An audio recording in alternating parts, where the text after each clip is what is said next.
Today's Metro News television forecast is brought to you by Salango Law. Get results, not excuses. Meteorologist Joe Hansel with you here, middle of the week on your Wednesday, and thanks for tuning in. Yesterday in Charleston, low at 50, 8 degrees below average for that, and 78 for the high. Average high was 80. So approach seasonable for the high temp yesterday, just a touch below average. This morning, be mindful of some areas of dense fog, so low visibility. May affect the morning drive for you. Some southeastern areas have some dense fog advisories for the morning drive. Fog dissipates, and we'll have sunglasses and sunscreen sunshine today with a few fair weather clouds, high pressure overhead, and light and variable winds as a result. Fly Zero forecast, it starts at home. Washington, D.C., 82 today, 88 tomorrow, 93 on Friday would be a daily record high there, so potentially some near record heat for D.C. Friday and also Saturday. From panhandle to panhandle, fair weather. Likely good visibility up here. Highs mid-70s to some low 80s today, and low to mid-50s overnight tonight. To the east, we have some highs in the 70s out there to some 80s, so we'll generally be fair weather today. Low to mid-50s, quiet tonight. Some areas of dense fog for the morning here. We have highs in the 70s and 80s. Point Pleasant, near 80 degrees this afternoon, and upper 40s to low 50s, quiet conditions tonight. To the south, areas of dense fog affecting the morning drive with highs in the 70s and 80s and near 50 tonight for your low. Charleston, patchy fog in the morning and then sunny to mostly sunny, high near 81. That is right near average. Will be generally dry and some warmer temps this week. Highs mid-80s to near 90 for Thursday and Friday and Saturday. For the weekend, Saturday night and Sunday, watching for a chance of showers and thunderstorms. Very low chances next week, Monday, Tuesday, with highs around the mid to some low 80s, Monday and Tuesday. Have a great day, everybody. This is Ben Salango with Salango Law. Salango Law has earned a reputation for getting excellent results for our clients. With decades of experience handling thousands of cases, we know what it takes to deliver. Proudly voted best in the Valley for 3 consecutive years by readers of the Charleston Gazette-Mail, Salango Law is deeply committed to giving back by investing in our community. From supporting local programs to making our region a better place to live, Salango Law is proud to be your trusted legal and community partner. Check us out at salangolaw.com.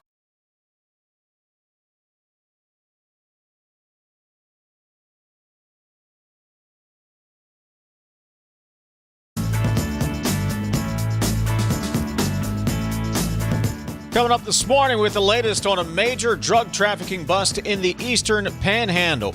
Mike McKenna will check in from Washington, D.C., and we'll hear from West Virginians against transmission line injustice. Oh, and we're going to talk some baseball, too. It's MetroNews Talkline, and we are ready to go. Do not attempt to change the station. You are surrounded. We interrupt this program to bring you an emergency news bulletin. Repeat, this is an emergency bulletin. Keep your radio turned on.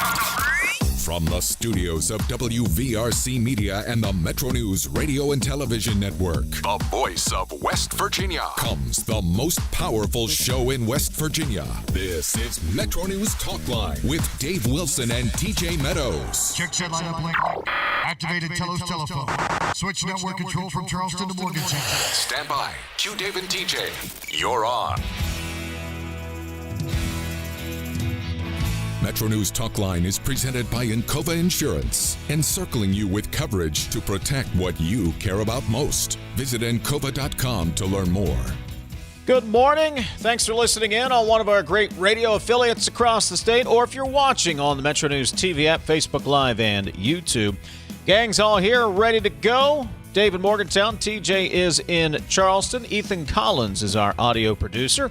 He also handles the phone. You can talk to him if you like. 304-TALK-304. That's the text line. 800-765-TALK. 800-765-8255. If you would like to call and participate in the program. Jake Link handles the video stream and does a fine job of it. Lots to get to this morning as per our usual arrangement. Mike McKenna in the second hour. Tony Campbell with WATI, that is West Virginians Against Transmission Line Injustice, will join us at 11:33. We'll talk to him ahead of the public hearings that are scheduled this week and next on the Mid-Atlantic Resiliency Link. There is a lot of opposition to that proposed route through West Virginia. We'll talk to Tony in the second hour. Also, this morning, Matt Harvey from the U.S. Attorney's Office in the Northern District of West Virginia about that drug bust in the Eastern Panhandle. Say good morning to TJ Meadows in the Charleston studios. Morning, TJ. Good morning, sir. Public service announcement. I-64 is a parking lot. From about Taze Valley into Charleston. Truck broken down, I'm told, and everything is just completely backed up. Isn't it? For miles. Isn't that amazing? One disabled vehicle causes all of that. Yeah. I mean, it's normally maybe a 25-minute commute for me. Good hour plus today. Oh, my. But you know what the good news is? What's that, buddy? You're here. I'm here. That's all that Amen. matters. Yeah, absolutely. Coming up on Friday, everyone will say they were at Kendrick Family Ballpark. Whether or not they're there or not, well, that's a different story. The ballpark's got a capacity. The Hillside has a capacity for that matter. But West Virginia will take on Cal Poly in the Super Regional. First pitch set for noon on Friday and Saturday, and we're not even going to worry about needing a Sunday game, are we? Joining us on MetroNews Talkline this morning is the head coach of the Mountaineer baseball program, Steve Sabins. Coach, good morning. Thanks for joining us. Morning, guys. Thanks for having me. Absolutely. How many messages and missed calls did you have on Monday night when you finally got a chance to check your phone? Yeah, that was wild. I had over 500 text messages and then emails and Facebook messages and things I don't look at for years, and LinkedIn alerts and all sorts of things. So it was a blast. The support and the excitement around the week was certainly the most it's ever been in my 11 years here. Coach, congratulations. Proud of you, sir. What makes this team so special? I think it's just the resiliency and the grit of the kids. And we have players that have been in our program 1, 2, 3, 4, 5 years, and I think it's just been kind of the build. This is our third consecutive Super Regional, so for 3 years in a row, we are finishing guaranteed in the top 16 in the country. There's over 300 Division I programs, and there's only one other program in the nation who's been in this position for 3 straight years, and that's North Carolina. There's only 3 teams that have ever been to back-to-back Super Regionals and back-to-back Supers in the last 2 years, and that's us, North Carolina, and Auburn. So my point is, like, the kids that have experienced this and been part of it, they just keep getting more experience, and they're more calloused, and they're more prepared to compete in these moments. And so I think just that love for West Virginia, that love for each other, that love for this competition side continues to grow. And so this team's really been marked by resiliency and the ability to overcome adversity and face challenges heads up and find ways to win regardless of the situation. WVU Baseball Coach Steve Sabins joining us here on MetroNews Talkline.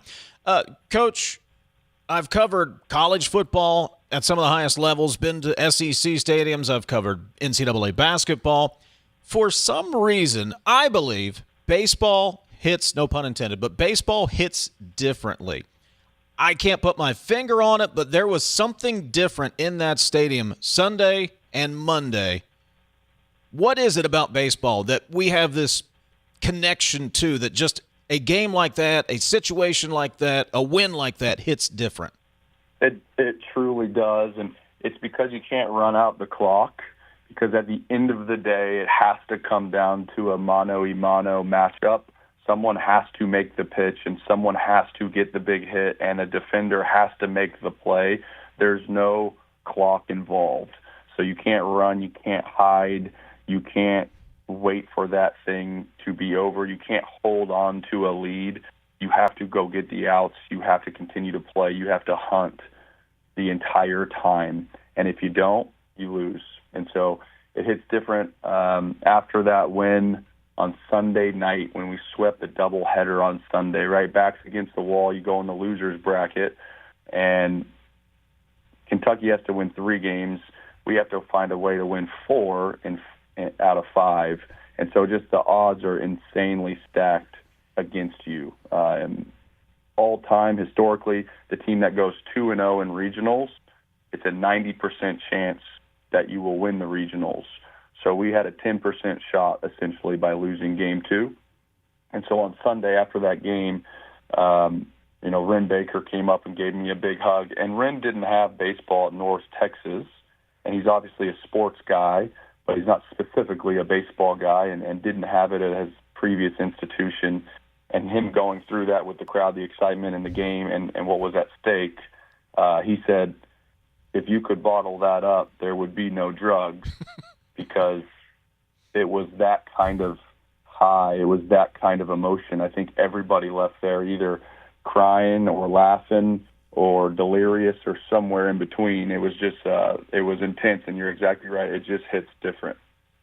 It may be easy for us to want to look past that Wake Forest game, but take us back to Wake and then walk us through your thought process, because as you said, you got to go, right? You got to beat Wake, you got to beat Kentucky, then you got to beat them again, etc. Walk us through the planning. What's going on in your mind? How are you taking all this in? And I wouldn't think, maybe you are thinking about the next game and the game after that while you're in that Wake game, but how does that work?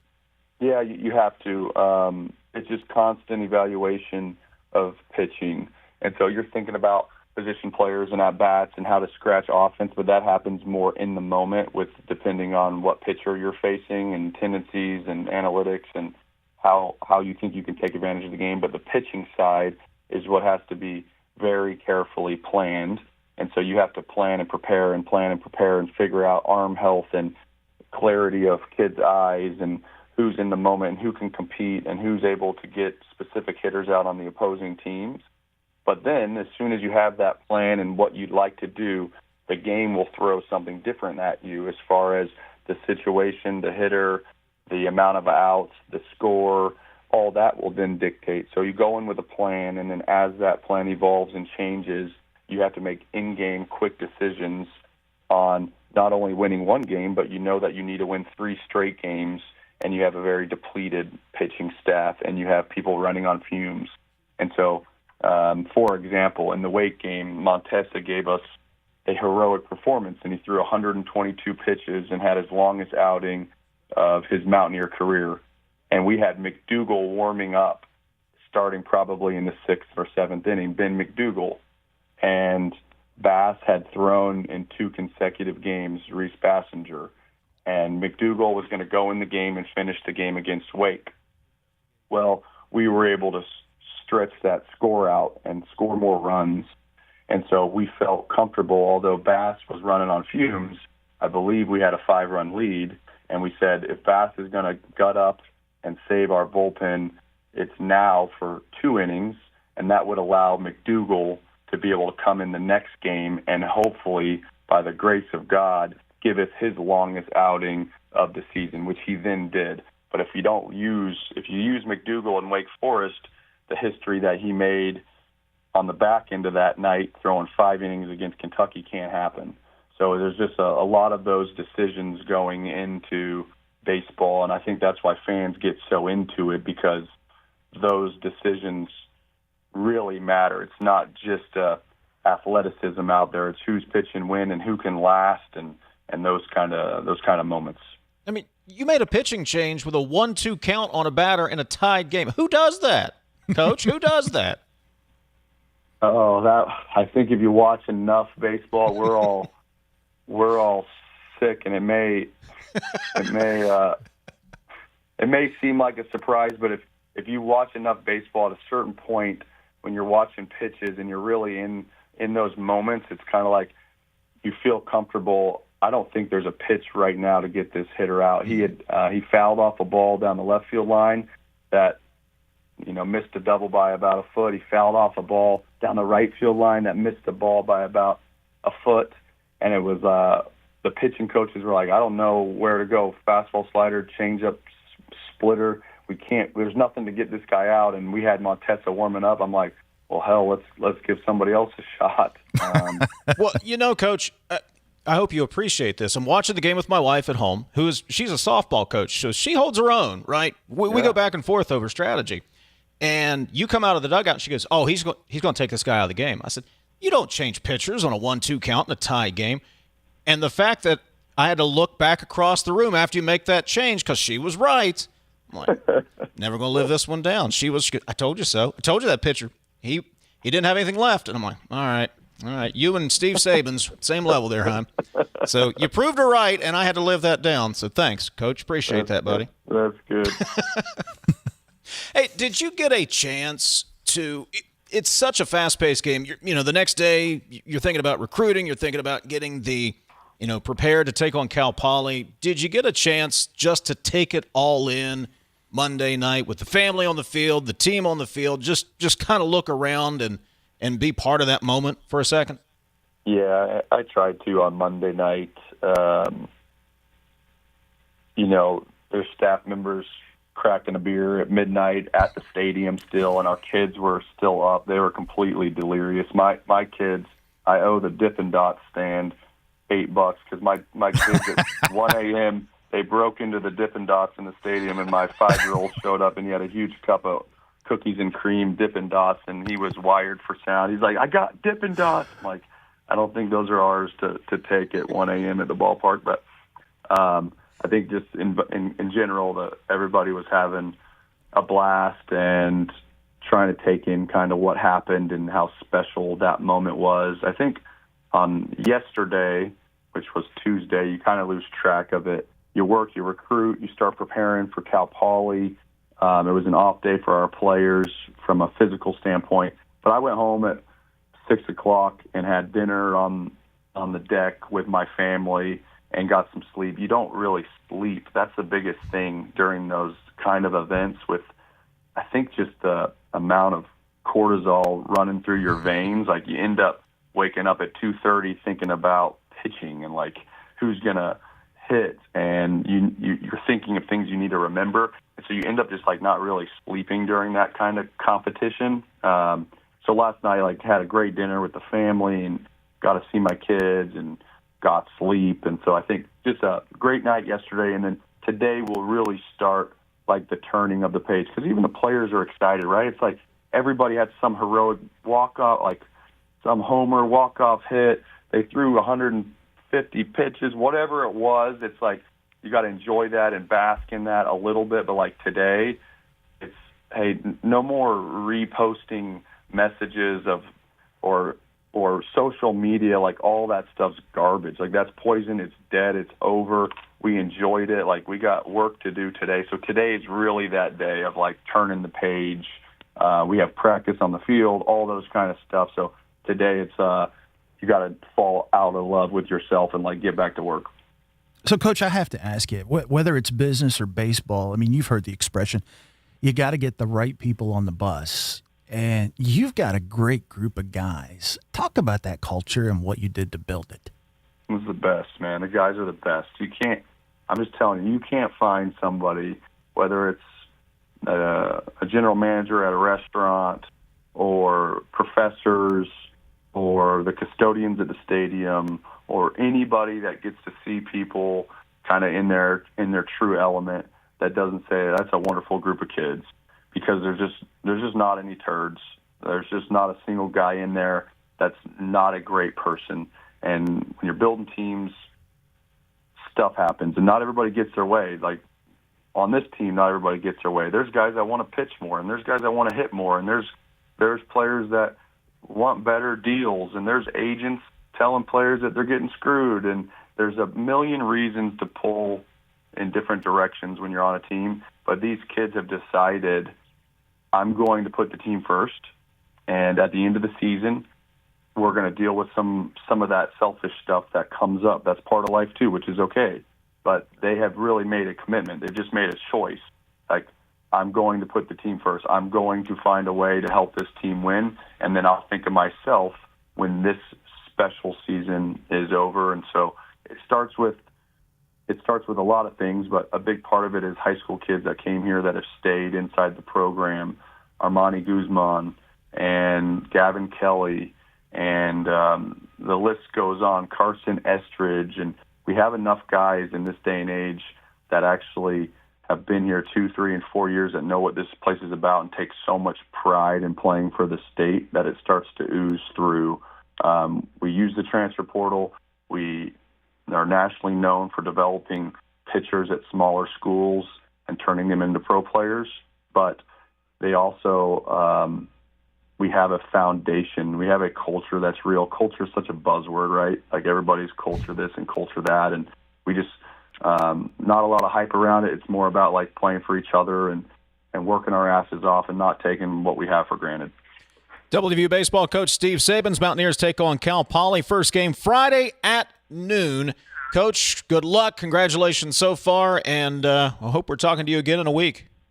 I appreciate it. That hillside up there has been pretty special, and we certainly haven't sold that thing out, so it's hard to come by a ticket, but I know there's plenty of room on that hillside and at that hospital, and people had barbecues and trucks and picnic blankets, and I'm looking outside my office right now, and they're mowing that whole hillside again, so it'll be a good place to watch a ball game if you can get to Morgantown this weekend and help us win a super regional to get to Omaha. I hope you can be there.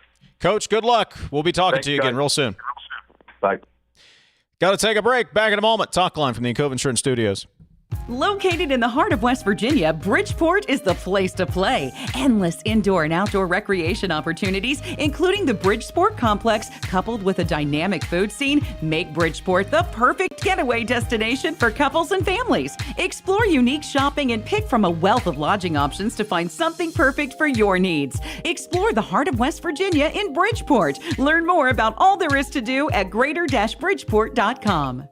Are you ready to reach the finish line of retirement? At the Stike team at Wealth Enhancement Group, we provide comprehensive guidance for retirement planning in West Virginia. With years of experience, we'll draft a plan tailored for your unique goals. Whether you're just starting or nearing retirement, we make the process as simple as possible, easy, and stress-free. Visit wealthenhancement.com/Stike to set up a complimentary consultation and get started on your plan today. Let's work toward your dream retirement together.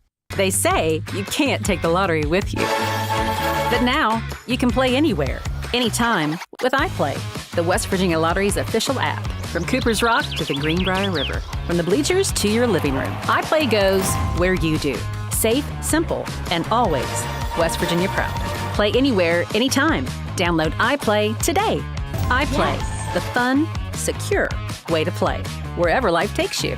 18 plus to play. Play responsibly. You're listening to Talkline on Metro News, the voice of West Virginia.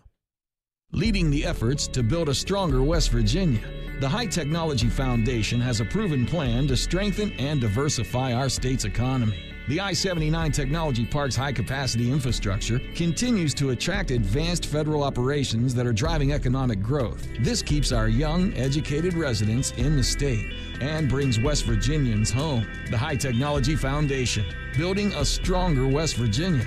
Learn more today at WVHTF.org. Sunshine, open roads, and a new Toyota from Dan Cava Toyota World. Lease an all-new Camry for as low as $398 a month. All new Tundras now up to $8,000 off. All new Tacomas now up to $4,500 off or lease as low as $399 a month. $7,500 off the new BZ or 0% financing for 72 months. We've got a Toyota for you at Dan Cava Toyota World in Fairmont. Shop the world. 5, 3. For your daily fix of sports in West Virginia, there's only one stop. I would imagine a group of you got together and watched the Mountaineers last night. What were your thoughts on that performance? It was funny, we were sitting with a guy last night, and he said, all right, I'm going to go put $1,000 on it. Well, down the stretch of that ball game, he's looking at us like, are you kidding me? And sure enough, the Mountaineers came back. I saw him today. He said, yep, I'm putting another $1,000 on them tomorrow. Sportsline on Metro News Television. You own a boat because you love spending time on the water. Choose the outboard that allows you to make the most of it. Honda Marine's legendary reliability, ease of maintenance, and powerful performance keep you going strong. And they're all backed by the peace of mind protection of the industry's best limited warranty. Visit your Honda Marine dealer today and find out why it's more than an engine. It's your time on the water.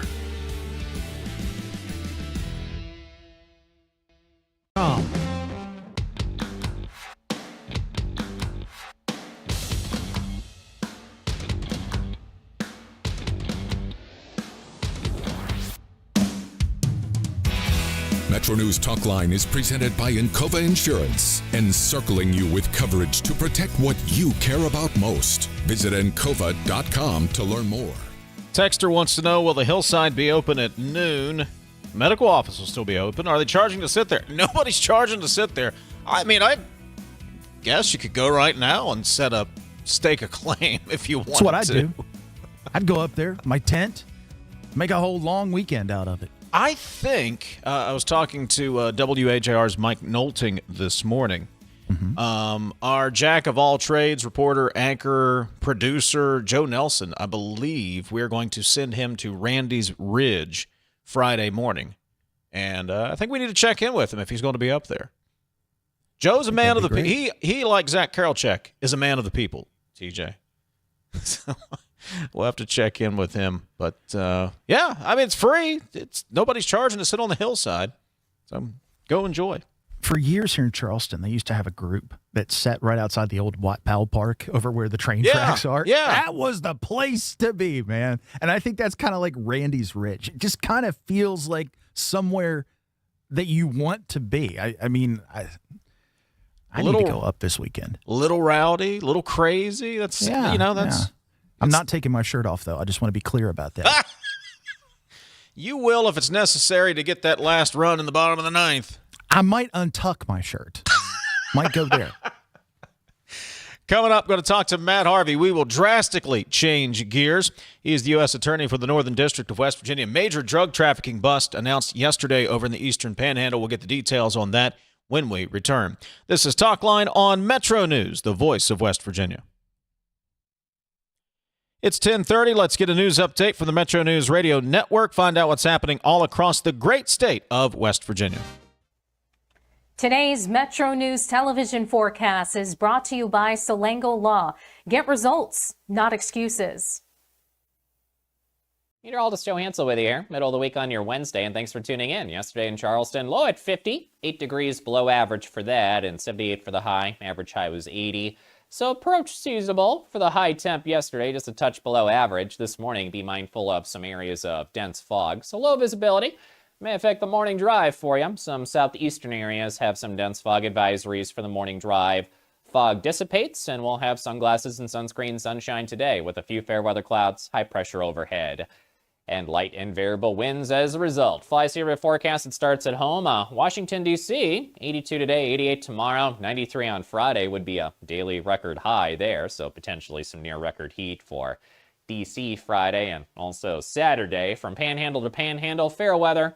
Likely good visibility up here. Highs mid-70s to some low 80s today, and low to mid-50s overnight tonight.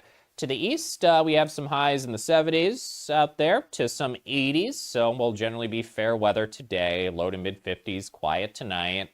Some areas of dense fog for the morning here. We have highs in the 70s and 80s. Point Pleasant, near 80 degrees this afternoon, and upper 40s to low 50s, quiet conditions tonight. To the south, areas of dense fog affecting the morning drive with highs in the 70s and 80s and near 50 tonight for your low. Charleston, patchy fog in the morning and then sunny to mostly sunny, high near 81. That is right near average. Will be generally dry and some warmer temps this week. Highs mid-80s to near 90 for Thursday and Friday and Saturday. For the weekend, Saturday night and Sunday, watching for a chance of showers and thunderstorms. Very low chances next week, Monday, Tuesday, with highs around the mid to some low 80s, Monday and Tuesday. Have a great day, everybody. This is Ben Salango with Salango Law. Salango Law has earned a reputation for getting excellent results for our clients. With decades of experience handling thousands of cases, we know what it takes to deliver. Proudly voted Best in the Valley for 3 consecutive years by readers of the Charleston Gazette-Mail, Salango Law is deeply committed to giving back by investing in our community. From supporting local programs to making our region a better place to live, Salango Law is proud to be your trusted legal and community partner. Check us out at salangolaw.com. The 2026 High School Baseball State Championship. 4 classes, 4 champions, 1 unforgettable day. From first pitch to final out, the 2026 West Virginia High School Baseball State Championship, presented by Toyota, Saturday, June 13th. Watch live on Metro News Television, Facebook, and YouTube. Available on mobile, Roku, Apple TV, Fire TV, LG TV, and select Samsung Smart TVs.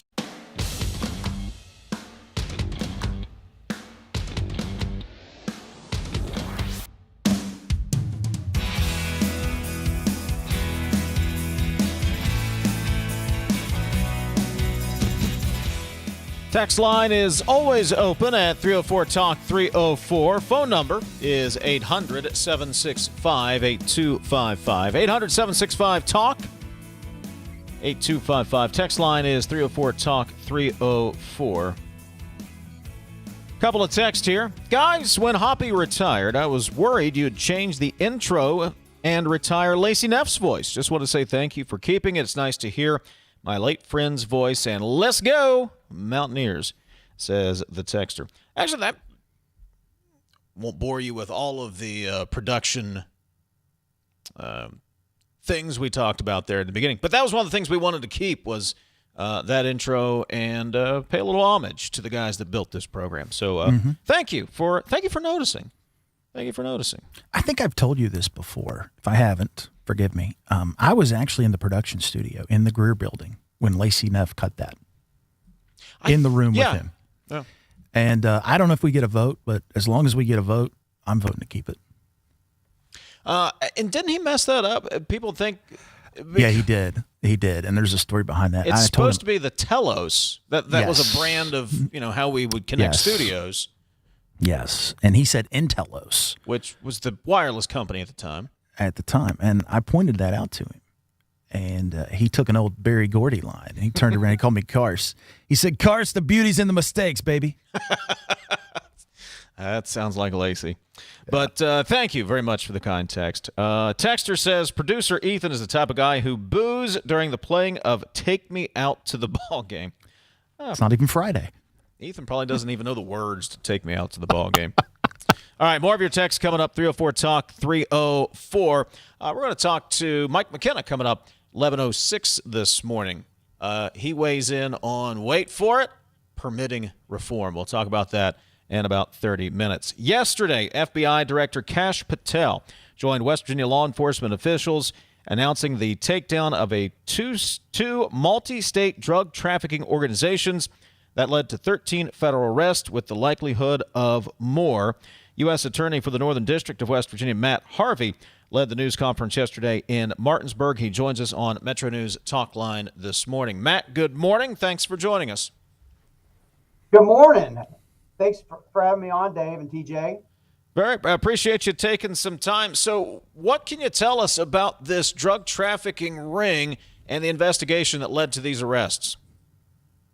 Well, it's always prudent of me to put out that reminder that this was just the unsealing of an indictment, and the individuals that were arrested yesterday are presumed innocent, and they should be presumed innocent until they're proven guilty in a court of law. And but generally, the allegations were. Let me just sum it up. Between these two investigations, there was 11 plus kilograms of cocaine seized, which is right at 25 pounds, 88 plus grams of cocaine base, 17 firearms were recovered, one stolen handgun, one unregistered short barrel rifle, one body armor, more than $285,000 in cash, and lots of other indicia of drug trafficking, wrapping, money counters, paraphernalia in that realm. Matt, help me under just a moment. I'm sorry.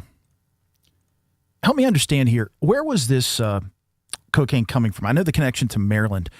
However, I looked at the list of those who were arrested. I saw two Jamaicans, maybe three, I think it was two, who were here illegally, according to the press announcement. Was there any connection to the Caribbean here? And in terms of those illegal aliens, if they are found guilty, to your point, what happens? Are we going to make them serve time here, and after they get out, we'll kick them out of the country, which I hope we'll do? What happens for those guys? Where's it go from here? Well, so again, this is an open and ongoing investigation. So some of the questions about where this cocaine was originally sourced, I prefer not to get into that right now. Sure. That might be information that will be developed through the course of this litigation. As far as their status and what's going to happen to them, some of that will be out of our control, but they are charged with a crime. and I seek to hold them accountable. And so for now, this office's policy and intention is we're going to hold them accountable, and then if that requires jail time, to seek that. And then if the executive branch feels that they are to be deported at that time, then that's for them to decide. Talking to Matt Harvey, U.S. Attorney for the Northern District of West Virginia. Were these two trafficking operations connected or just happened to be operating in the same region? The latter. At this point, it's from what's announced in the indictment that they were just happened to be operating in the same region. So you have over 100 FBI agents involved here. Numerous local, state, federal law enforcement agencies. How do you coordinate all of this? Well, it's real easy. I don't. The FBI does. They're the experts at the execution part. And, our participation, I'm so glad you asked that question, is the FBI led on the coordination of this roundup and the unsealing of these indictments. We get all the work that they do. They turn that over to us through the investigative, whether it's a local officer, FBI agent, ATF, DEA, and then we process it and look at it and match it up with the elements and then charge the crime. And then our role in that is, we ask them, hey, can we do this? Can we do that? And for the execution part, they absolutely are rock stars. They are the experts in that. We were available to answer any sort of legal questions, but as far as the manner in which they plan to apprehend someone, we defer to them on all of those important matters. But it is, the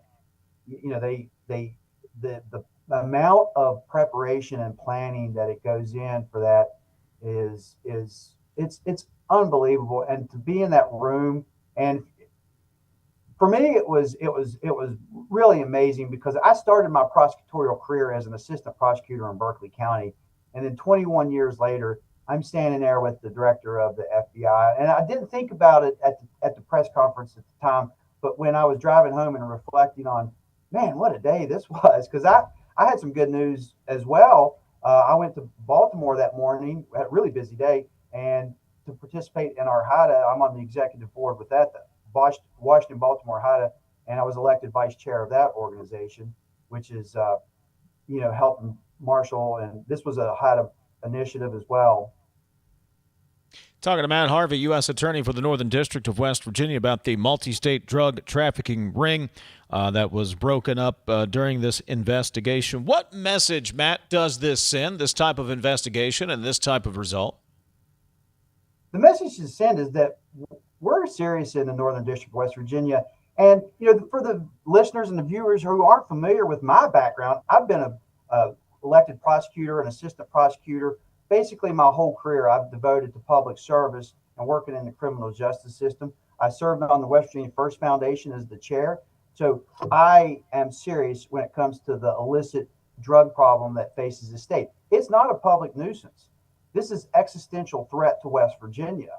And I'm going to use every resource that I can muster to combat that. And I want to eliminate the flow of poisonous drugs coming into our state, so our good partners in the prevention, treatment, and recovery field have an honest opportunity to provide services. This is the reason why I wanted to take on this role. But yesterday, I'm sorry, TJ, but yesterday, the curtain was pulled back on what I get to see, which is total commitment from the officer conducting a routine traffic stop that gets a hot tip that can run it up, that leads to an investigation that nets something like this, to the top of the administration coming to West Virginia to support us. My whole experience since taking this role in October has been nothing but buy-in and support, and just whatever you need, we're going to help make you successful out there in West Virginia. And that includes the very top of the DOJ. Matt, never be sorry, number one. Number two, that was kind of what I wanted to get into. You talked about a traffic stop and how that can grow into something. I obviously do not want you to put the investigation at risk or the ongoing prosecution at risk. But can you give us that sense? I mean, is that how something like this situation came to be? I mean, you know, a guy does something stupid like run a stop sign, and then it becomes something else. How did we first learn about this, to the extent you can tell us? Well, not speaking about this case in particular, but yeah, these cases have to start somewhere. And it's either through, you know, a lot of chatter, you know, a lot of police intelligence. They're hearing about things on the streets. They cultivate relationships with certain folks in the community. It's a discovery of you know, during a traffic stop, somebody crosses the line, or, you know, someone's you know, stealing at Walmart, shoplifting at Walmart, and you never know where a good tip's going to come and where that will go. So that's why you have to take them all serious, and that's what our men and women here in West Virginia at all of our task force. This is not the only one in West Virginia. It's not the only one in the Northern District of West Virginia either. I work with some amazing and dedicated public safety professionals, and this type of case, we could have a press conference at each one of our task force. They are producing this type of work all the time. Matt Harvey, U.S. Attorney for the Northern District of West Virginia. You can read the story posted at our website right now, WVMetroNews.com. Matt, good work. Give our best to all the law enforcement agents involved, and keep it up. We appreciate it. I'll be sure to tell Director Patel you said hello. Well, hey, invite him on the show, too, Matt. Tell him he's welcome anytime when you talk to him. I'm sure he would love to come. It was the officers and the people that had contributed yesterday. It was such an energizing moment to have the director of the FBI there. It really meant a lot to him, and he was gracious and very kind. Matt Harvey, U.S. Attorney for the Northern District of West Virginia. Thank you very much, Matt. We appreciate it. Thank y'all. Back in a moment. This is Talkline from the Encova Insurance Studios. Hey, this is Brad Howe for your local internet provider, CityNet. High-speed fiber internet is probably at your front door, and now's the time to connect. Your tax dollars helped expand broadband access across West Virginia, and CityNet makes it real. More rural communities in West Virginia can finally get the high-speed internet they deserve. With free equipment, free installation, no contract, and local support you can trust. So whether you're streaming, working, gaming, or running your business, CityNet delivers the speed and reliability you need. When it's high-speed internet you need, CityNet.net connects, protects, and perfects. Our knees and hips are complex joints. For joint replacements to function properly, the implants must be placed with accuracy and precision. WVU Medicine's board-certified orthopedic surgeons use the latest technologies in robotic-assisted joint replacement to ensure the implants are in the exact spot they should be. If you have a joint problem, trust the expert surgeons at WVU Medicine. Visit wvumedicine.org/ortho. You're listening to Talkline on Metro News, the voice of West Virginia. What does it mean to lead in medicine? J.W. Ruby Memorial Hospital is the top hospital in West Virginia, nationally recognized for 3 programs and 18 procedures and conditions. But to us, leadership means being first in care, in lives saved, in lives restored. In medicine, we lead in the ways that truly matter. In 1914, the same year the first commercial flight soared and the Panama Canal opened, Greer Industries was born. Herbert and Agnes Greer began in Morgantown, West Virginia, striking the first pick into the limestone formation that would become the backbone of one of the state's great industrial legacies. From the roads we drive on, the buildings we build, and the communities we serve, Greer Industries has been delivering quality for decades. At Greer Industries, we've been improving lives for more than a century. Download Metro News Television on your iPhone or Android. Search Metro News Television in your app store. Create an account today to get alerts and watch all live and archived content. Download now. At Daniel's Men's Store, exceptional style begins with a curated selection and finishes with a flawless fit. When it's time to buy a suit, Daniel's is here to make sure yours is one of a kind. Discover tailored suits you'll only find in-store at Daniel's. Longer days, warmer drives, and better deals at Dan Cava GMC. Hit the road in one of our new luxury GMC Acadias. Take your pick from our massive selection. Now up to $5,500 off select new Acadias and 3.9% for 60 months. The great deals continue with our large selection of quality pre-owned vehicles. All this and more at Dan Cava GMC in Bridgeport. Shop the world.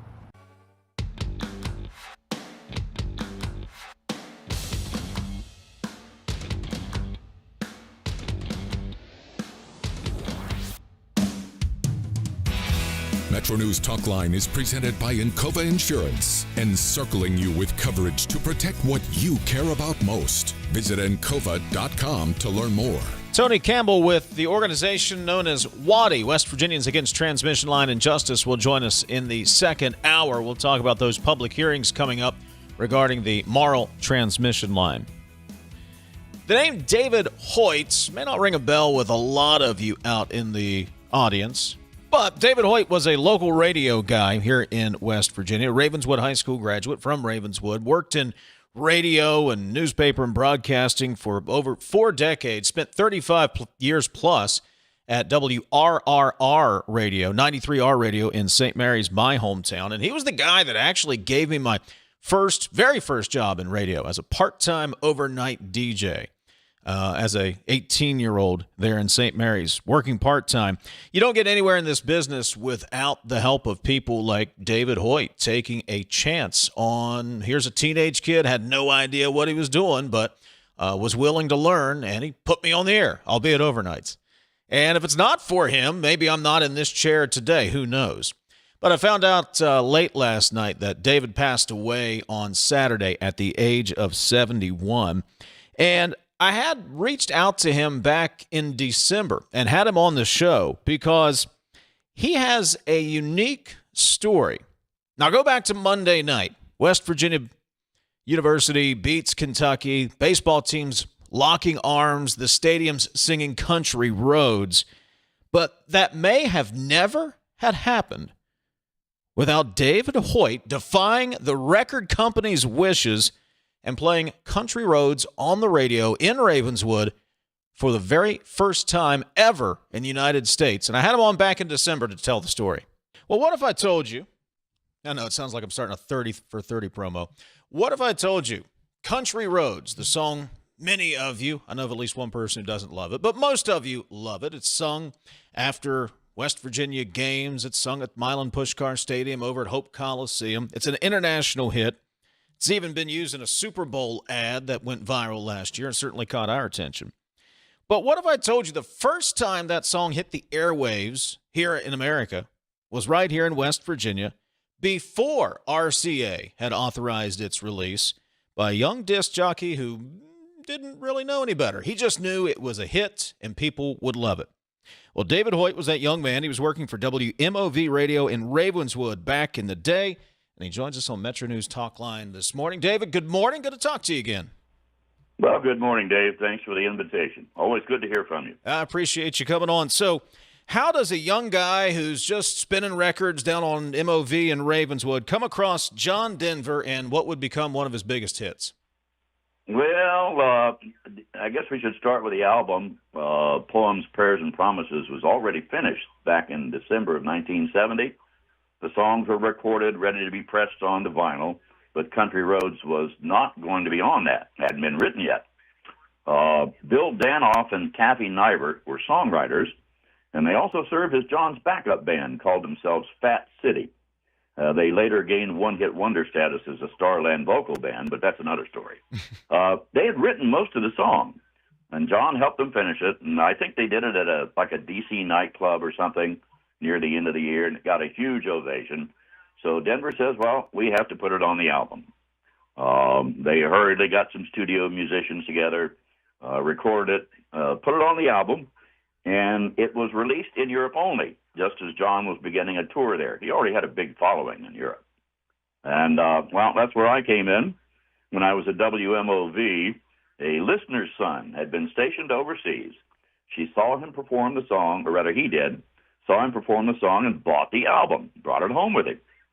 So he and his mom brought it to the station for me to hear.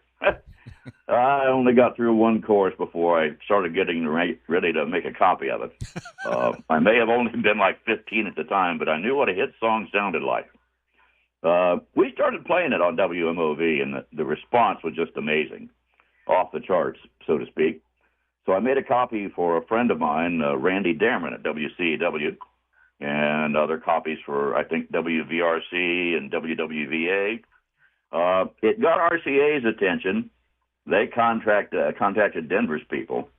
And next thing I know, I get a call from his manager, a guy by the name of Jerry Weintraub.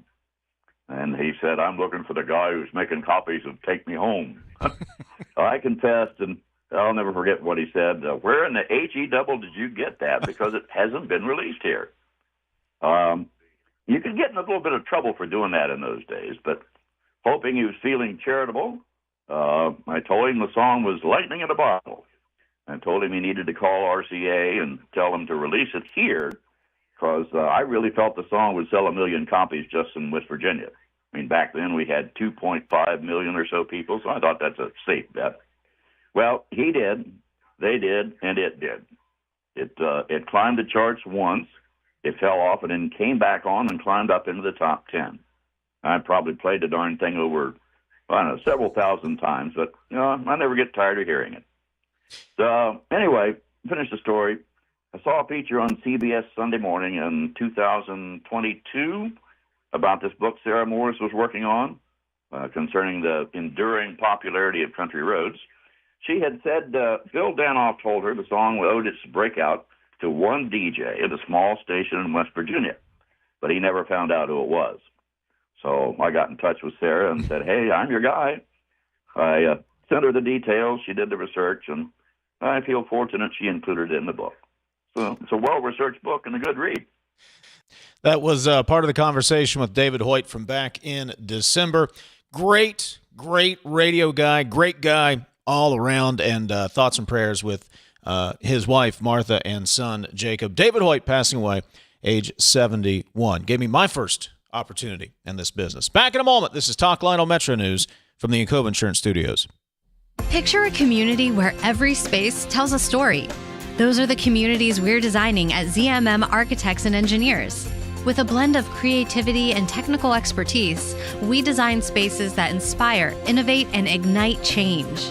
From cutting-edge educational facilities to community-centric gathering spaces, we're committed to improving lives through design. Let us help you shape a brighter future for generations to come. Because at ZMM, it's more than architecture.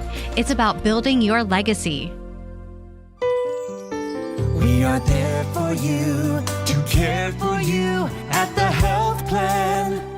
We are here for you. For over 4 decades, we've been rooted deep inside West Virginia.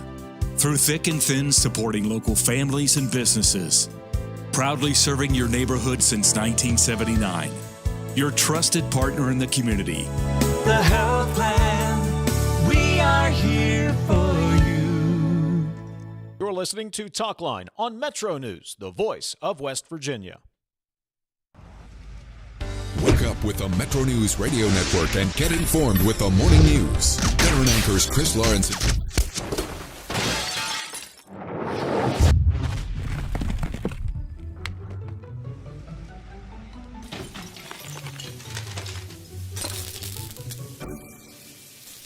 I'm Sean Kovich, Mountaineer Golf Coach.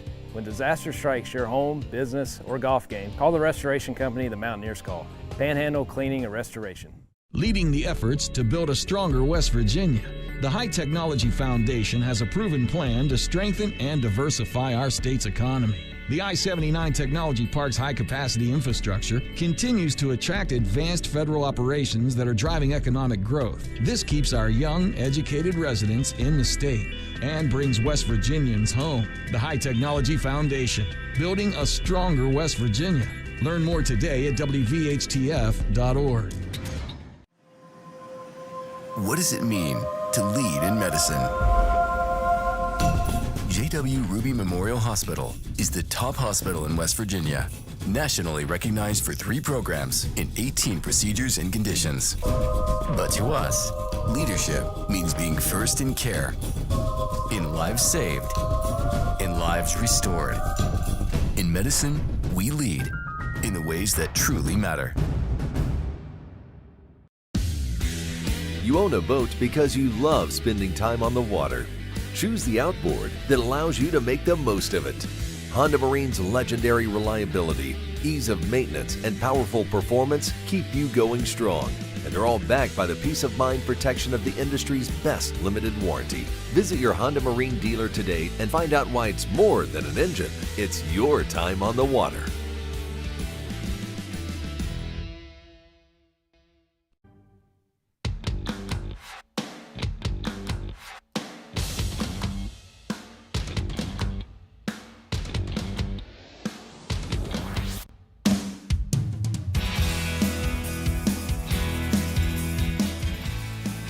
Jackpots are growing in West Virginia. Jackpots are on the rise every week. Powerball hits Mondays, Wednesdays, and Saturdays. Mega Millions lights up Tuesdays and Fridays.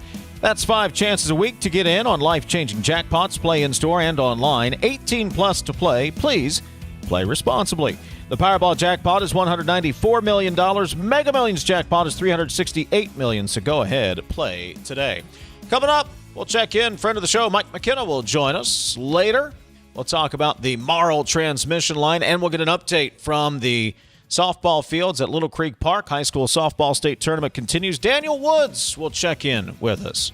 Lots to do in hour number 2. This is Talkline on Metro News for 40 years, the voice of West Virginia.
Today's Metro News television forecast is brought to you by Salango Law. Get results, not excuses. Meteorologist Joe Hansel with you here, middle of the week on your Wednesday, and thanks for tuning in. Yesterday in Charleston, low at 50, 8 degrees below average for that, and 78 for the high. Average high was 80. So approach seasonable for the high temp yesterday, just a touch below average. This morning, be mindful of some areas of dense fog. So low visibility may affect the morning drive for you. Some southeastern areas have some dense fog advisories for the morning drive.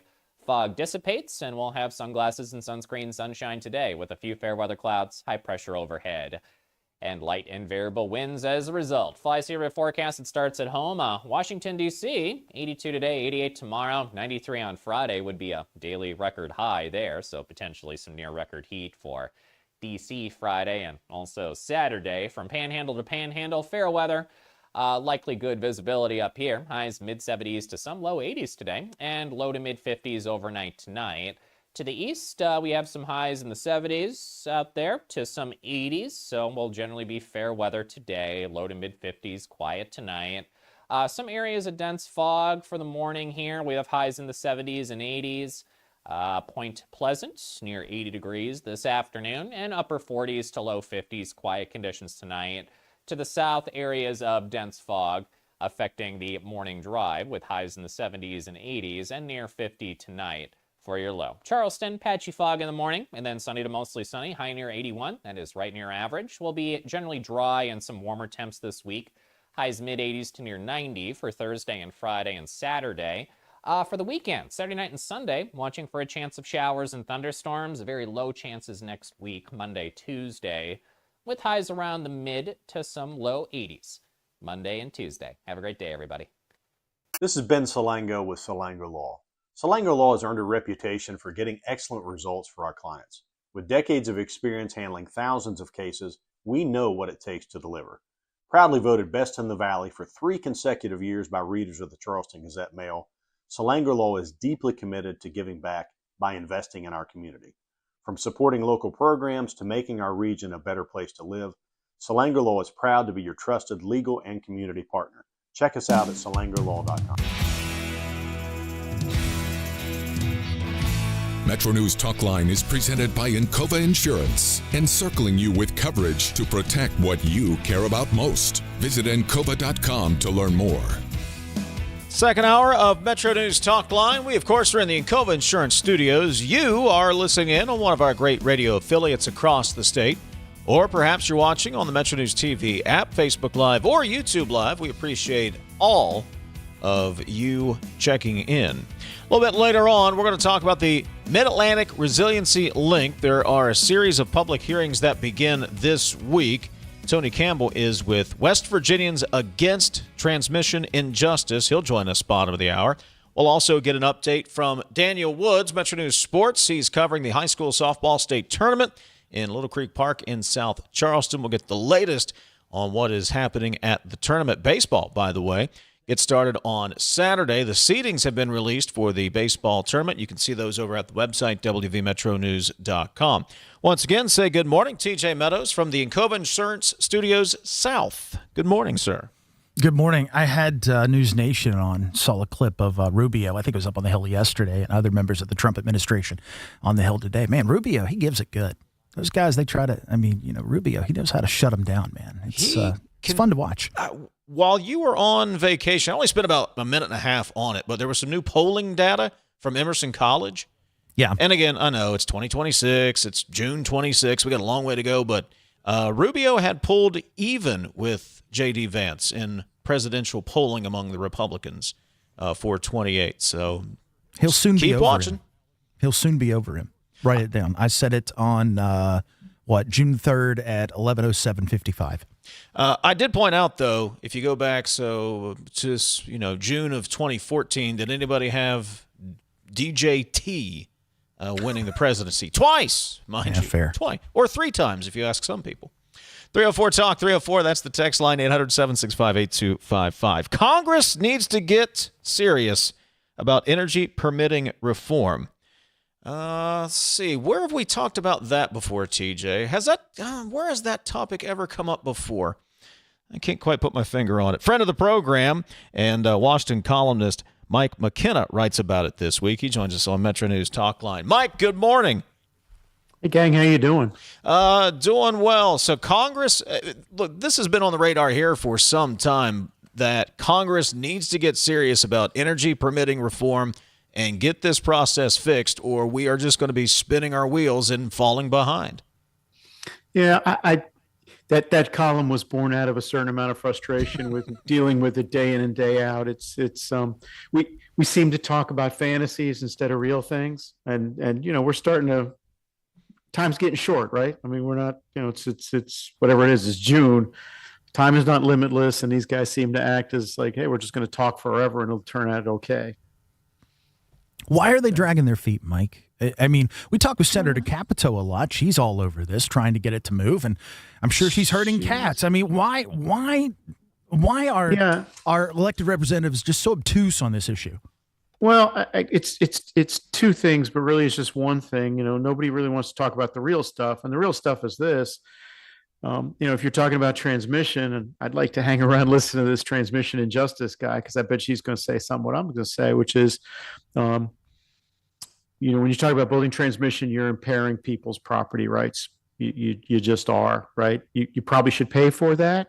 But you got to reckon with the reality of it is, right? And then the second thing is that, when you're talking about fixing the Clean Water Act, you're talking about not trampling, but impairing states' authority to determine what they're going to do with their own land, land use policies.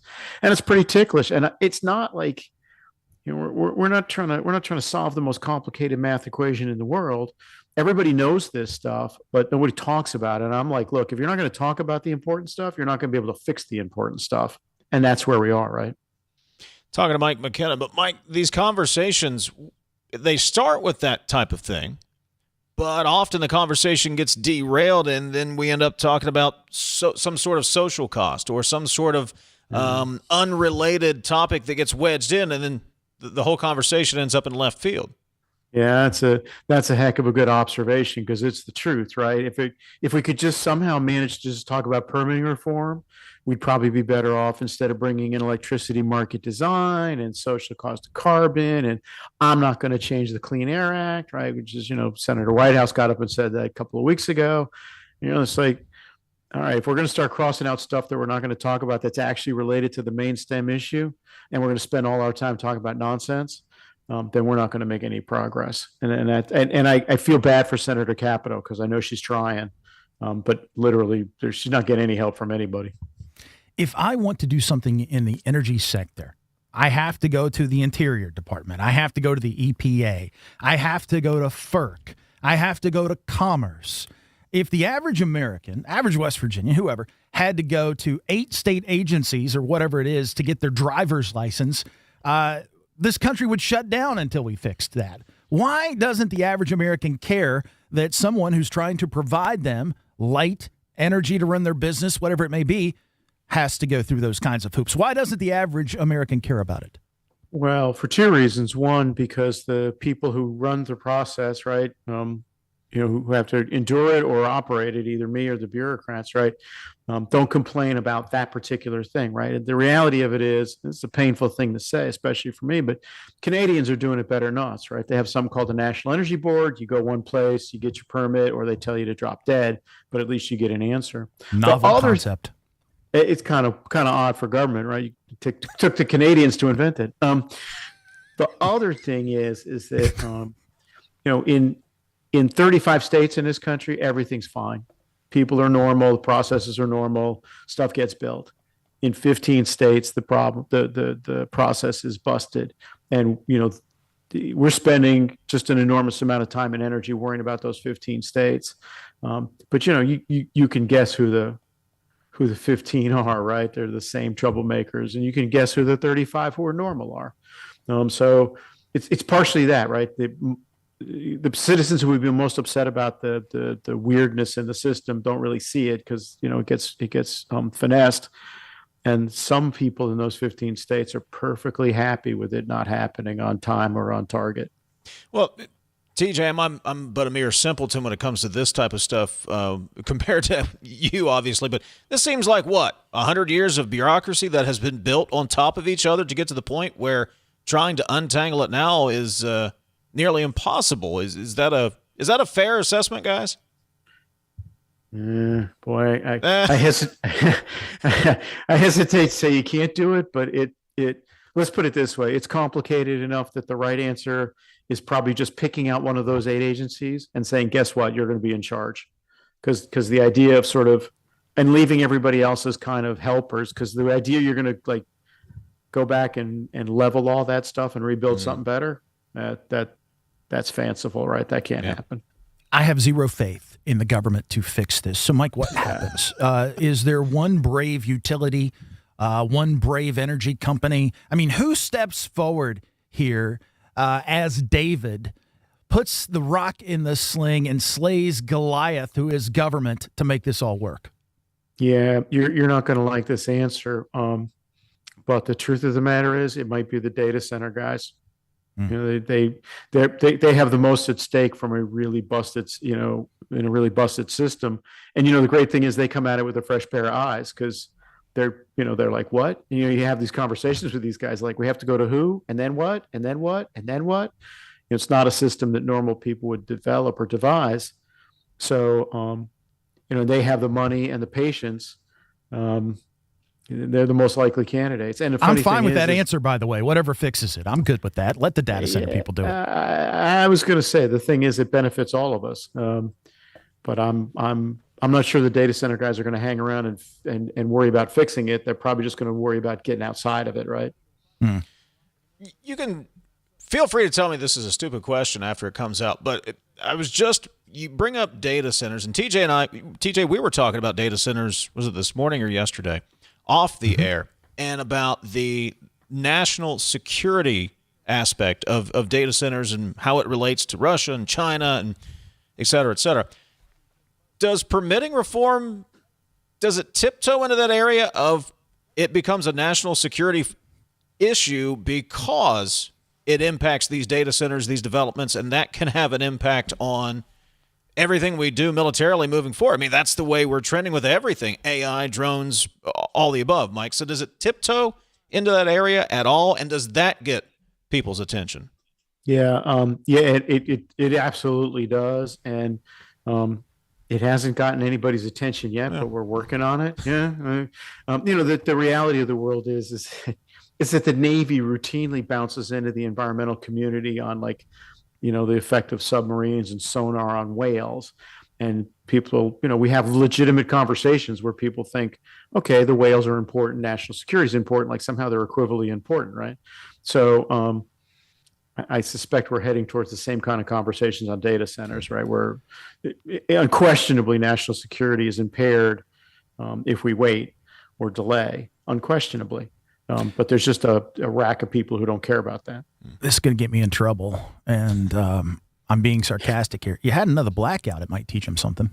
Might light a fire and get something done and make people understand just what's at stake here. I mean, I hate to be that draconian, but no, I we're definitely headed. Long story short, is we're heading for blackouts, right, across a good cross section of the country, because we're just not building enough power plants and enough transmission lines.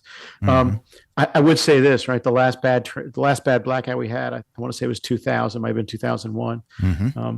The legislation that happened after that made the federal government bigger and made the system less subject to actual physics and more subject to the law of Washington.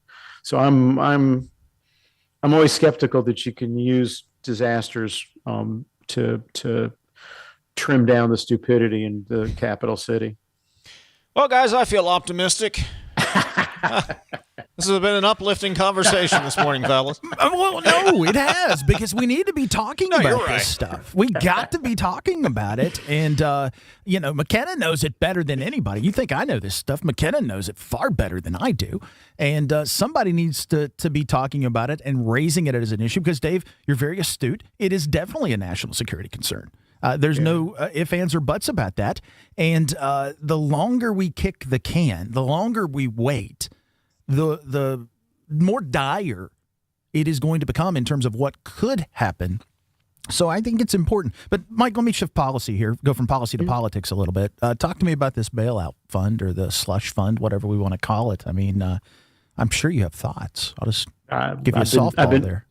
Yeah, I've been told we're not going to do that anymore, so I assume we're not going to do that anymore. Although the way it's been phrased is that the Department of Justice is not going to do it anymore, which of course everybody started thinking, okay, well, who else could do it, right? Yeah. But the president still gets immunity, right? I mean, nobody's talking about taking that off the table. Right, exactly. Retroactive immunity. Although the Democrats sent a letter to Justice about retroactive immunity.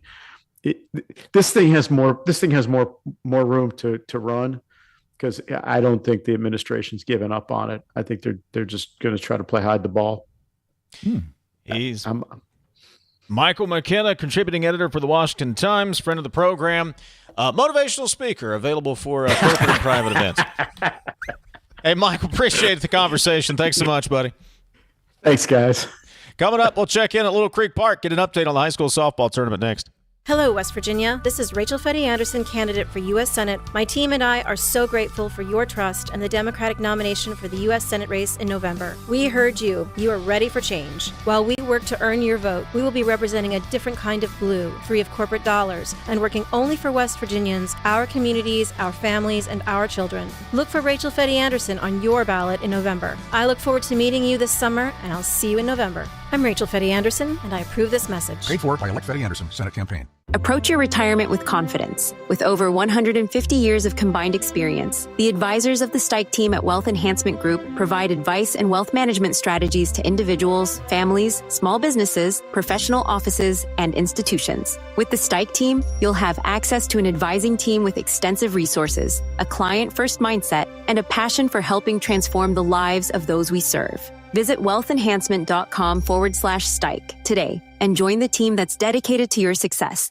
Right now, America is hungry for energy, more power, more reliability, and more security. So here's a question worth asking.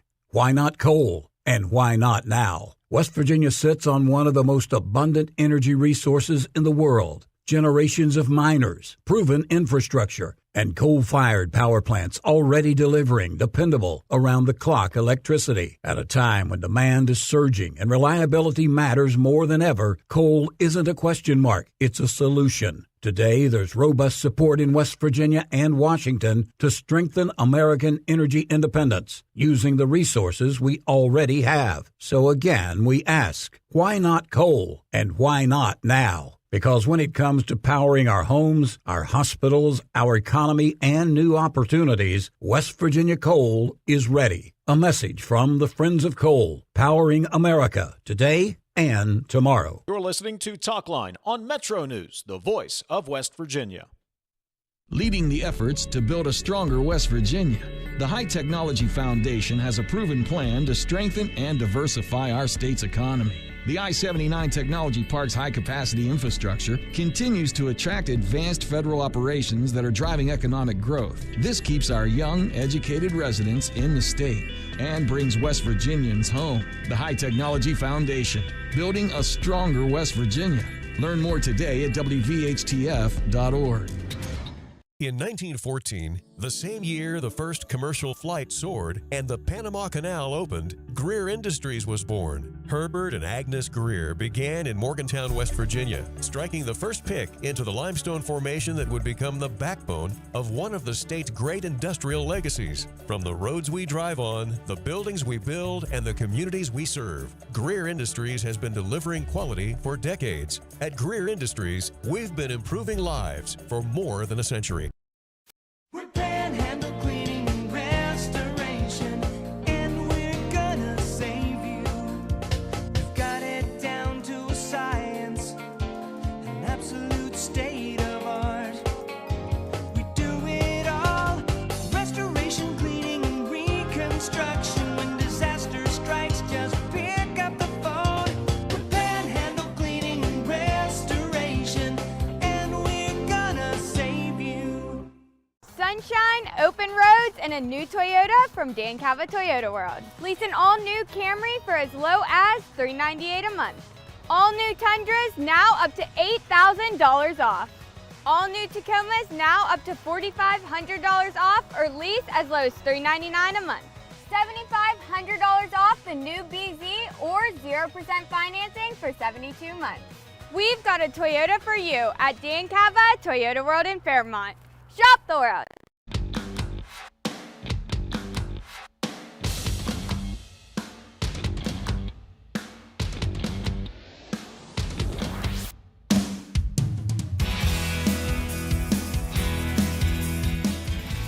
The high school softball state tournament continues in Little Creek Park in South Charleston. Class 3A and 4A in action, and we've had an upset this morning in the 4A bracket. The fourth hardest working man in media, Daniel Woods, joins us from Little Creek Park this morning. Daniel, good morning. What's going on? We've had an upset in the 4A bracket? That's right. Well, first of all, I'm going to need you to enumerate who numbers 2 and 3 are behind Joe Mercado, not for my own ego, but just for posterity purposes. But that's right. We have had an upset. The number 1 seed in Class Quad A is Campbell Midland, and they fall this morning to Morgantown, the number 4 seed, 3-0. And again, this is a double elimination tournament, so Campbell Midland still going to have a chance to come back this afternoon and extend their season into tomorrow. But 4th-seeded Morgantown, which, believe it or not, for one of the largest schools in the state with as much athletic history as the Mohegans have, they are in the state softball tournament for the first time ever. They shut out Hurricane yesterday. Maddie Wisman, phenomenal again today against the top seed. She goes the distance with a one-hit shutout for Morgantown to advance to the Winners Bracket Championship tonight. So what other games have your eye down there? You know, you can give me an update on my Winfield Lady Generals if you want. I'll let you do that. Well, that's where I was going first, because we've got a standing room only crowd on the AAA field right now, because it's Winfield against Herbert Hoover, and that is the number 2 seed against the number 3 seed. That game is still in the top of the first, and it looks like we're going to the bottom of the first as the third out's recorded for Winfield there. Herbert Hoover put a runner in scoring position with an out here in the first inning, but Winfield able to settle things down, get out of the first inning. They're coming to the plate for the first time. And then over on the other field, we've got our other winners bracket semifinal going on right now in Quad A. That is George Washington against University right now. And I've got an eye there, 1, because those are 2 very good teams. But 2, if University wins that, our winners bracket championship game tonight is going to be the Mohawk game. Oh, Mohawk Bowl, 150, 200 miles south of Morgantown. Always makes sense. Hey, Daniel, some great pitching yesterday. There were 3 perfectos yesterday? 3 perfect games? That's right. We had 12 games yesterday and 3 perfect games. It started with the first game of the day. Campbell Midland's Drea Watts, who's the reigning state player of the year, threw 5 perfect innings in a 9-0 run rule win against Jefferson to start off the Quad A tournament. A couple of games later, aforementioned Winfield Generals Maddie Carroll threw 5 perfect innings in an 8-0 run rule win against Brooke. And then certainly the most impressive performance of the day, Maddie Campbell, who is one of 2 outstanding pitchers for University, comes out in their opener against Washington and throws a 7-inning perfect game with 17 strikeouts. So she took care of business there, to say the least. And, oh, by the way, she drove in the first run of the game for University to win that game 2-0. And to the credit of this University team, she threw a 17 strikeout perfect game yesterday. And because their head coach, Mindy Parks, trusts Sophia Lahazet, their other pitcher, so much, Maddie Campbell's not in the circle for this game that just started. She's at shortstop, and Sophia Lahazet, who's their other pitcher, their co-ace, is getting the pitching duties against GW. So if we want to listen, we want to watch, what do we do? Where do we go? It's all at WVMetroNews.com. Joe Mercado's got your highlights. Greg Carey's got your recaps. You've got the Freds Persinger covering the AAA tournament on our audio stream at WVMetroNews.com. I'm getting ready to go sit down with Kyle Wiggs for this Quad A tournament game between University and GW. And Luke Wiggs is in the mix with the 2 of us on that field throughout the day as well. Catch it all over at the website. We've got highlights and recaps from Joe Mercado and Greg Carey as well. Daniel Woods, 4th just feels about right. Daniel, I have to think about the rankings, but 4th just feels about right. 4th hardest working man in media, Daniel Woods. Daniel, appreciate it. To me. Hey, I'll see you Saturday over at the Jack. Baseball tournament starts I'll this see you weekend. there. All right, buddy. Daniel Woods. We got the first round pairings yesterday. Are we doing any games, by the way? Have you looked at the assignments? together? I mean, we're both going to be there. I'll have to double back, but I would guess so. Yeah, well, all right. The second and fourth hardest working men in media will be working together later. All right, Dan. Hey, buddy, appreciate the update. Thank you very much. Daniel Woods. Hey, I kid slightly, but here's a guy, TJ. He's on the morning news, so he's getting up, probably rolling in. I mean, you got to get in about 4 o'clock in the morning to do morning news, and that's very, very conservative. Doing the morning news, and then goes out to the softball and baseball fields all day. So, he's probably top 5. I think that's a fair assessment. Look, man, I see him every day. I see what he's doing. He's running around town, gathering news. We still do that here. We still gather news in this company, and he's hosting. He's a rock star. He's another one.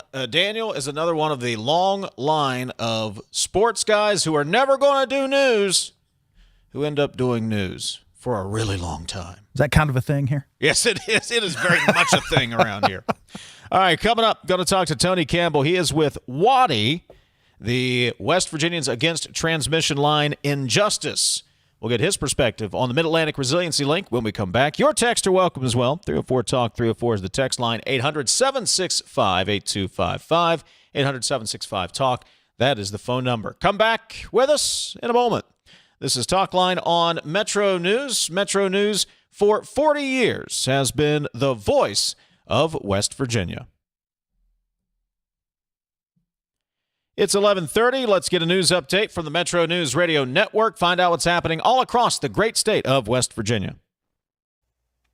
Today's Metro News television forecast is brought to you by Salango Law. Get results, not excuses. Meteorologist Joe Hansel with you here, middle of the week on your Wednesday, and thanks for tuning in. Yesterday in Charleston, low at 50, 8 degrees below average for that, and 78 for the high. Average high was 80. So approach seasonable for the high temp yesterday, just a touch below average. This morning, be mindful of some areas of dense fog. So low visibility may affect the morning drive for you. Some southeastern areas have some dense fog advisories for the morning drive. Fog dissipates, and we'll have sunglasses and sunscreen sunshine today with a few fair weather clouds, high pressure overhead, and light and variable winds as a result. Fly Survey forecast, it starts at home. Washington, D.C., 82 today, 88 tomorrow, 93 on Friday would be a daily record high there, so potentially some near record heat for D.C. Friday and also Saturday. From Panhandle to Panhandle, fair weather, likely good visibility up here. Highs mid-70s to some low 80s today, and low to mid-50s overnight tonight. To the east, we have some highs in the 70s out there to some 80s, so we'll generally be fair weather today, low to mid-50s, quiet tonight. Some areas of dense fog for the morning here. We have highs in the 70s and 80s. Point Pleasant, near 80 degrees this afternoon, and upper 40s to low 50s, quiet conditions tonight. To the south, areas of dense fog affecting the morning drive with highs in the 70s and 80s and near 50 tonight. For your low. Charleston, patchy fog in the morning, and then sunny to mostly sunny, high near 81. That is right near average. Will be generally dry and some warmer temps this week. Highs mid-80s to near 90 for Thursday and Friday and Saturday. For the weekend, Saturday night and Sunday, watching for a chance of showers and thunderstorms. Very low chances next week, Monday, Tuesday, with highs around the mid to some low 80s. Monday and Tuesday. Have a great day, everybody. This is Ben Salango with Salango Law. Salango Law has earned a reputation for getting excellent results for our clients. With decades of experience handling thousands of cases, we know what it takes to deliver. Proudly voted best in the Valley for 3 consecutive years by readers of the Charleston Gazette-Mail, Salango Law is deeply committed to giving back by investing in our community. From supporting local programs to making our region a better place to live, Salango Law is proud to be your trusted legal and community partner. Check us out at salangolaw.com. The 2026 High School Baseball State Championship. 4 classes, 4 champions, 1 unforgettable day. From first pitch to final out, the 2026 West Virginia High School Baseball State Championship, presented by Toyota, Saturday, June 13th. Watch live on Metro News Television, Facebook, and YouTube. Available on mobile, Roku, Apple TV, Fire TV, LG TV, and select Samsung Smart TVs.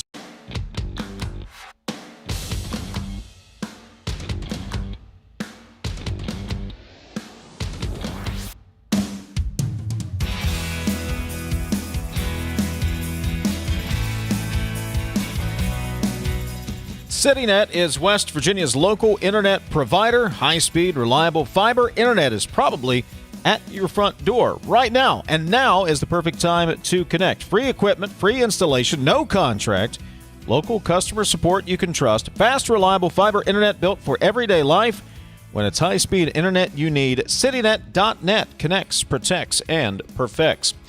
The first of 4 public meetings start tomorrow regarding the Marl transmission line. That is the Mid-Atlantic Resiliency Link, the 107-mile, 500-kilovolt line that will run from Pennsylvania to Virginia, slicing through Virginia. There are meetings this week in Kaiser and Romney, next week in Kingwood and Morgantown.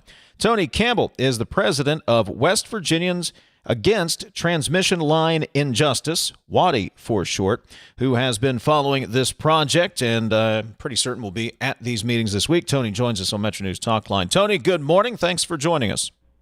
Hey, good morning, Dave. Thanks for having me on. I appreciate it. There has been significant opposition to this line, whether it has been county commissions getting involved, individual property owners, state lawmakers have gotten involved. Why are people, in your opinion, so apprehensive about this transmission line running from Pennsylvania through West Virginia to Virginia?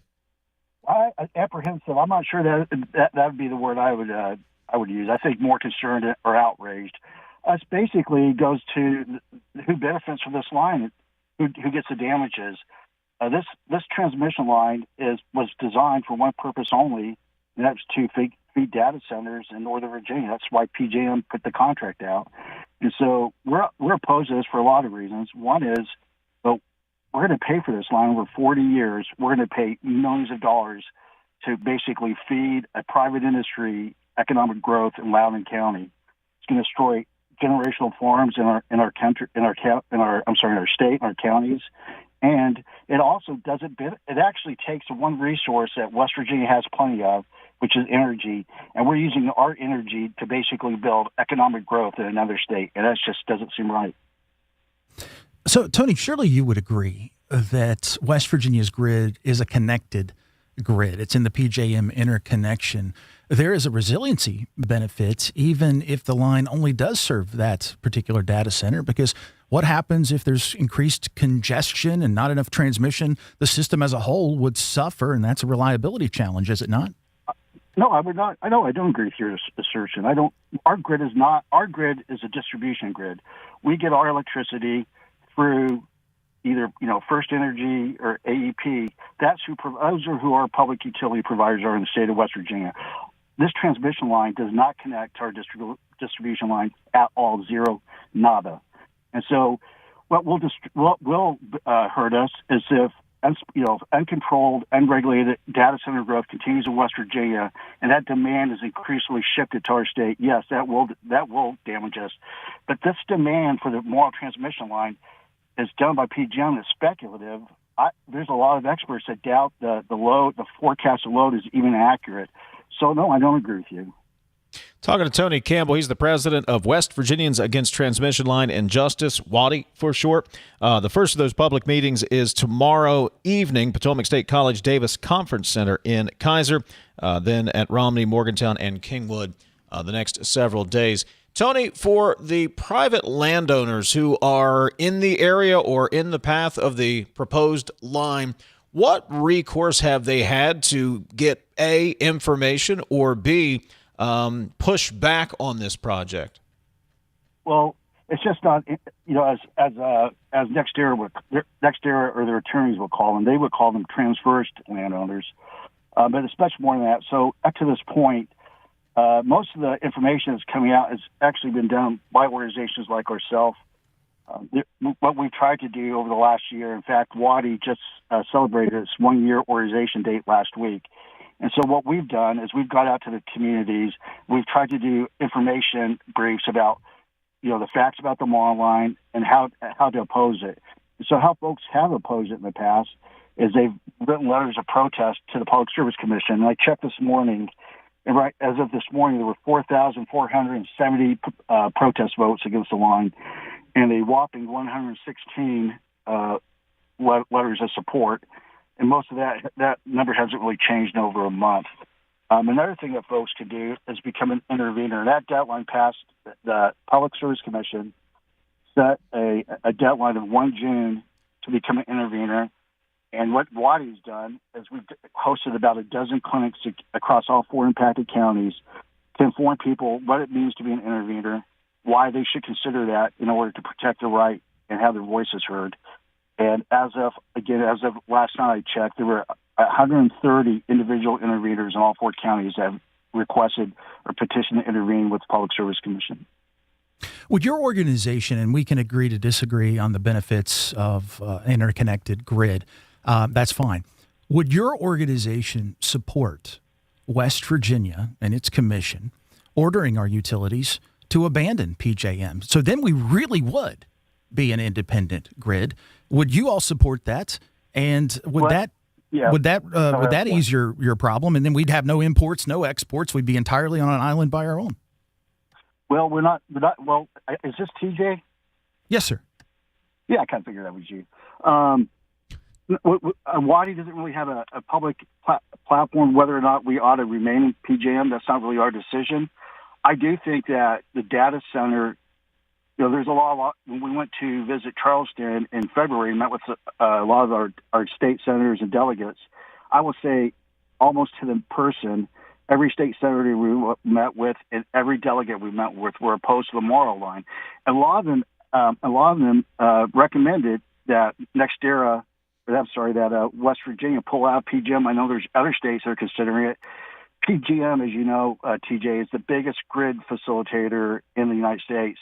And I really believe that the data center paradigm, the data center demand is going to break the paradigm of how these RTOs operate. Well, not just PJM, anyone. No RTO at all. No RTO at all.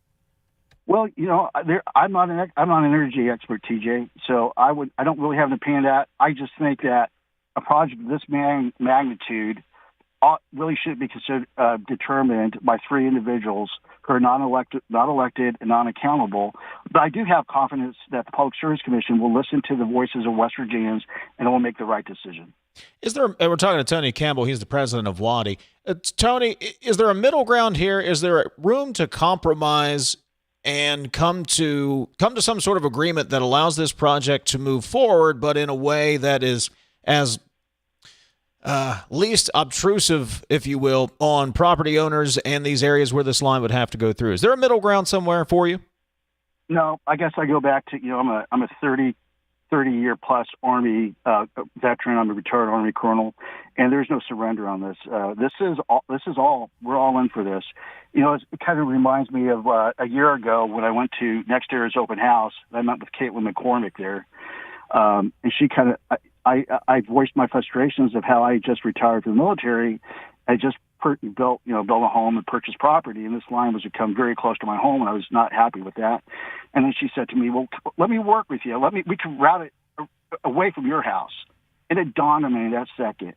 She was, if I'm not getting screwed over, somebody else, one of my neighbors, will be screwed over. And I heard, I read an article by the next year's vice president last week. He said basically the same thing, that the route's open to negotiation. Well, if as long as it's not in your backyard, you should be okay with that. No, we're not okay with that, because at the end of the day, the ratepayers will pay for this line, and it does no economic growth or benefit to our state. So no, there's no compromise on this. Tony, first off, thanks for your service. I didn't know that about you. I appreciate that. But to Dave's point, if they did get 100% buy-in, if they were able to work it out, and some landowners do want it, and they want the payout, would you still be against it if every landowner affected was okay with it? Okay, so you're trying to lump everything into one cart. So that's just not accurate. So there is the impact of landowners, and I definitely know they're not going to get 100% buy-in from all the landowners. That's just not going to happen. That's fair. Not possible.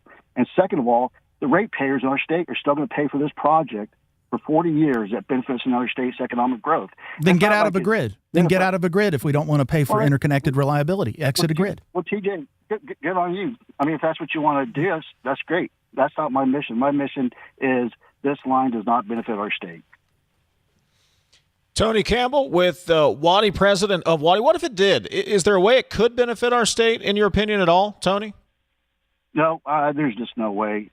You got to scratch your head where, the data centers that are going to benefit from this energy are making millions and millions of dollars, and their stock holders are. And I'm okay with that. But why should West Virginians, get basically tossed nickels for other people to make hundreds of dollars? It just doesn't make sense. So, no, there is not a way for this.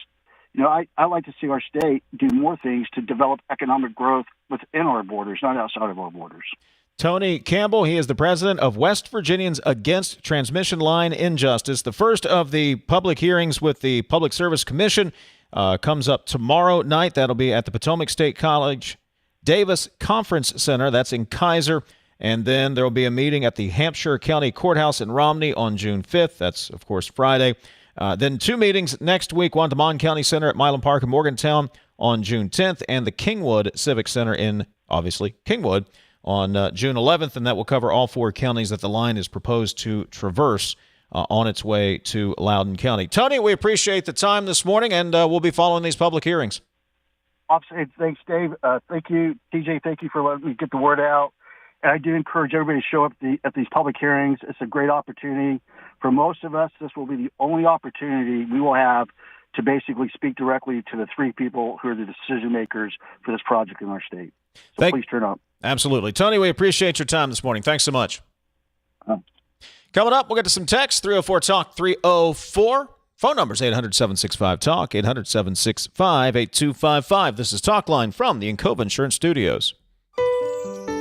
We are there for you, to care for you at the health plan. We are here for you. For over 4 decades, we've been rooted deep inside West Virginia. Through thick and thin, supporting local families and businesses. Proudly serving your neighborhood since 1979. Your trusted partner in the community. The health plan, we are here for you. In West Virginia, community is everything. It's about showing up for each other. Vin Salengo and the team at Salengo Law don't just work here, they live here, proudly sponsoring local events and giving back to the neighborhoods they love. So when you're facing a serious injury, trust the local team that's always in your corner. They spent over 25 years fighting for West Virginia families. Salengo Law. Get results, not excuses. Visit us at salengolaw.com. For over 30 years, High Technology Foundation has been committed to building a stronger West Virginia. Our mission, economic diversification. By fostering innovation and supporting tech initiatives, we pave the way for a brighter future. From cutting-edge research to tech-driven solutions, we're transforming the landscape. Join us in creating opportunities and driving progress. Let's build a diverse economy together. Visit WVHTF.org. High Technology Foundation, shaping West Virginia's future. You're listening to Talkline on Metro News, the voice of West Virginia. In 1914, the same year the first commercial flight soared and the Panama Canal opened, Greer Industries was born. Herbert and Agnes Greer began in Morgantown, West Virginia, striking the first pick into the limestone formation that would become the backbone of one of the state's great industrial legacies. From the roads we drive on, the buildings we build, and the communities we serve, Greer Industries has been delivering quality for decades. At Greer Industries, we've been improving lives for more than a century. What does it mean to lead in medicine?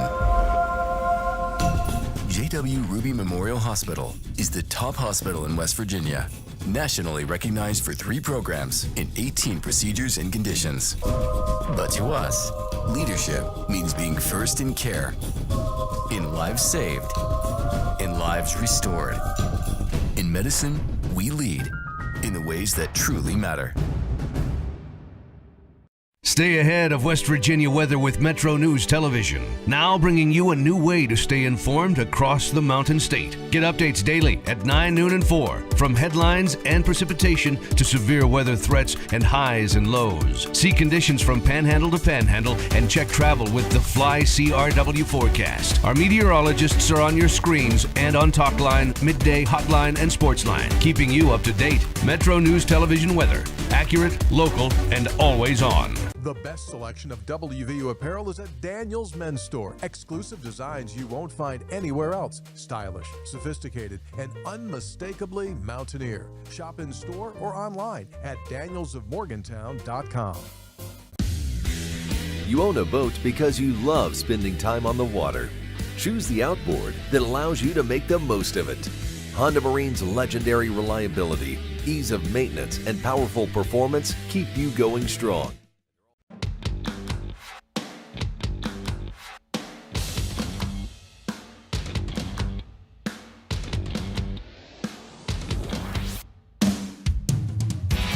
MetroNews Talkline is presented by Encova Insurance, encircling you with coverage to protect what you care about most. Visit Encova.com to learn more. Text line is 304-TALK, 304. It has been a beautiful stretch of weather, and if you haven't got your boat in the water yet, that's probably because you don't have one. So go over to check out all the great deals on pontoon and fishing boats at Lou Wendell Marine Sales. Check out the entire inventory at LouWendellMarineSales.com. Lou Wendell Marine Sales, we sell family fun. Text line is 304-TALK, 304. If West Virginia woke up tomorrow without electricity and the tax revenues from electricity generation, WATI would disappear into the shadows instead of accepting its fair share of the blame for creating the problem, says the texter. Your guest is wrong about the West Virginia transmission grid. The grid is heavily interconnected depending on location. West Virginia energy may come from Ohio, Kentucky, Virginia, Indiana, or right here in West Virginia. We're banned in Canada? What? What's going on? We're talking about annexing Canada again. Nothing better to do than distract. Did we bring up annexing Canada? I think they were talking about maybe McKenna was going there. I don't know if he did or not. We are banned in Canada, by the way. I found that out. A friend of the show was up there. You and me? Yeah. Oh. Well, at least I am. I don't know about you. I would assume you are too. A friend of mine was in Canada, sent me a screenshot. He was trying to look at my social media to get the news and what we were talking about on the show. Yeah. Banned. Really? Canada has this law. Yeah. What did you not do to really Canada? I think it's a free speech issue. It's also a, hey, these social media companies should pay the folks who produce this media. I look at it like this. If you don't want your product on social media, don't put it there. It's a pipeline to get people back to your website and your project and your product. But it's this whole long thing. But yeah, can't do it. Banned in Canada. I'll send you I swear. I'm banned in Canada. I believe you. I just never dreamed. Now I'm picturing you like at the border trying to go to Toronto for a weekend with your wife or something. No. Making sure I do my long O's. What you talking a boot? You've somehow offended Canada. Oh, that's fantastic. 304-TALK, 304 is the text line, 800-765-8255. Texter says, I get the impression Daniel is young.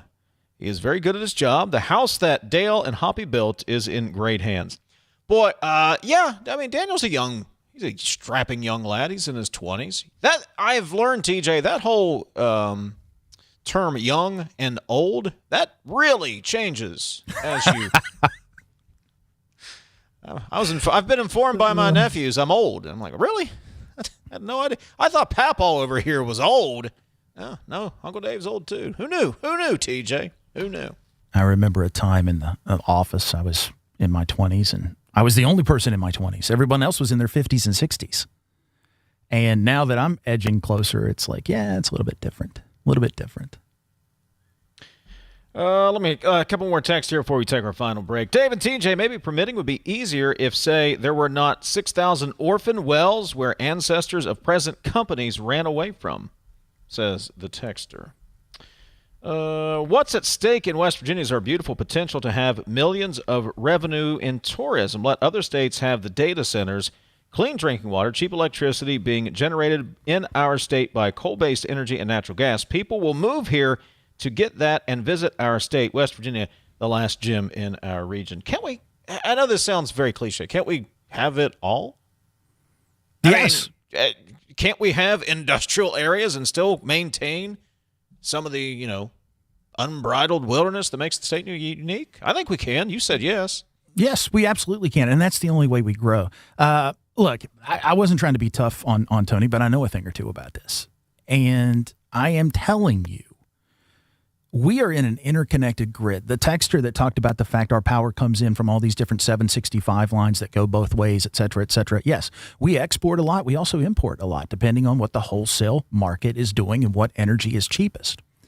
Because of that, it is plausible and very possible that a transmission line that goes through this state that has absolutely no connection in this state bolsters grid resiliency. You don't believe me? I'll go line up 25 tenured electrical engineers that'll tell you that I'm right. And because we are in a grid, we pay for that, and we pay for a portion of that reliability. And as this bolsters reliability, we're going to pay some for it. Now, if we want to have a conversation about transmission cost allocation and a more equitable way to do that, that's entirely different, and I think that is a discussion worthy of being had.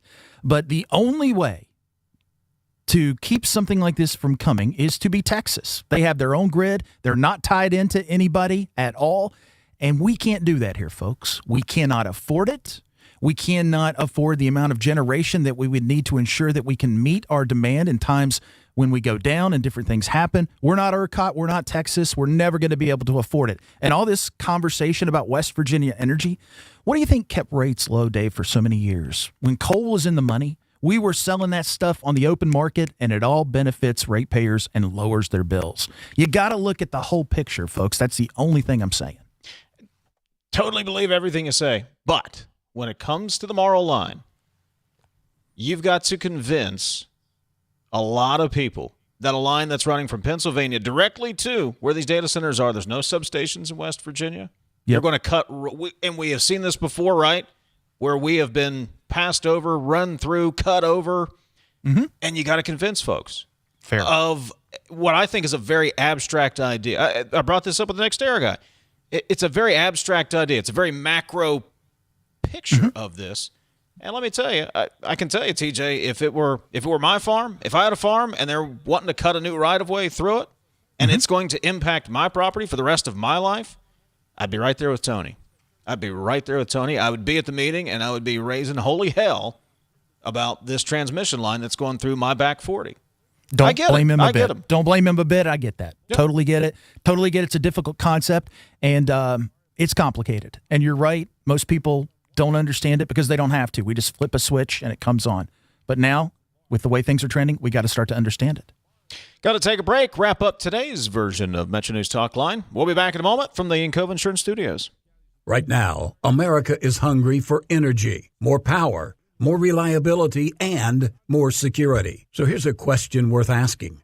Why not coal? And why not now? West Virginia sits on one of the most abundant energy resources in the world. Generations of miners, proven infrastructure, and coal-fired power plants already delivering dependable, around-the-clock electricity. At a time when demand is surging and reliability matters more than ever, coal isn't a question mark, it's a solution. Today, there's robust support in West Virginia and Washington to strengthen American energy independence using the resources we already have. So again, we ask, why not coal? And why not now? Because when it comes to powering our homes, our hospitals, our economy, and new opportunities, West Virginia Coal is ready. A message from the Friends of Coal, powering America today and tomorrow. They say you can't take the lottery with you. But now you can play anywhere, anytime with iPlay, the West Virginia Lottery's official app. From Cooper's Rock to the Greenbrier River, from the bleachers to your living room, iPlay goes where you do. Safe, simple, and always West Virginia proud. Play anywhere, anytime. Download iPlay today.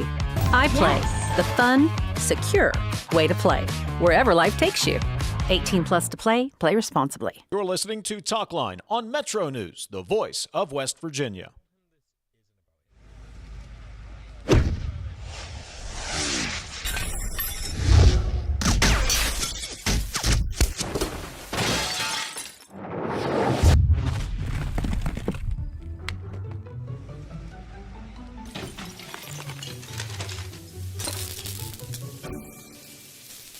I'm Sean Kovich, Mountaineer Golf Coach. When disaster strikes your home, business, or golf game, call the restoration company the Mountaineers call. Panhandle Cleaning and Restoration. What does it mean to lead in medicine? J.W. Ruby Memorial Hospital is the top hospital in West Virginia, nationally recognized for 3 programs in 18 procedures and conditions. But to us, leadership means being first in care, in lives saved, in lives restored. In medicine, we lead in the ways that truly matter. Leading the efforts to build a stronger West Virginia, the High Technology Foundation has a proven plan to strengthen and diversify our state's economy.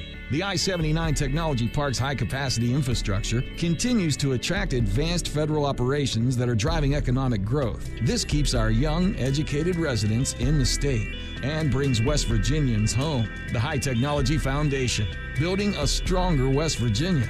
Learn more today at WVHTF.org. Longer days, warmer drives, and better deals at Dan Cava GMC. Hit the road in one of our new luxury GMC Acadias. Take your pick from our massive selection. Now up to $5,500 off select new Acadias and 3.9% for 60 months. The great deals continue with our large selection of quality pre-owned vehicles. All this and more at Dan Cava GMC in Bridgeport. Shop the world.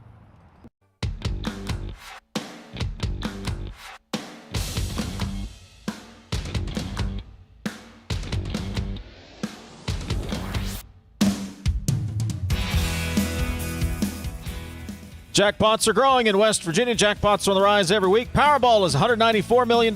Mega Millions is $368 million. Have a great day. We'll talk to you tomorrow. This is Talkline on Metro News, the voice of West Virginia.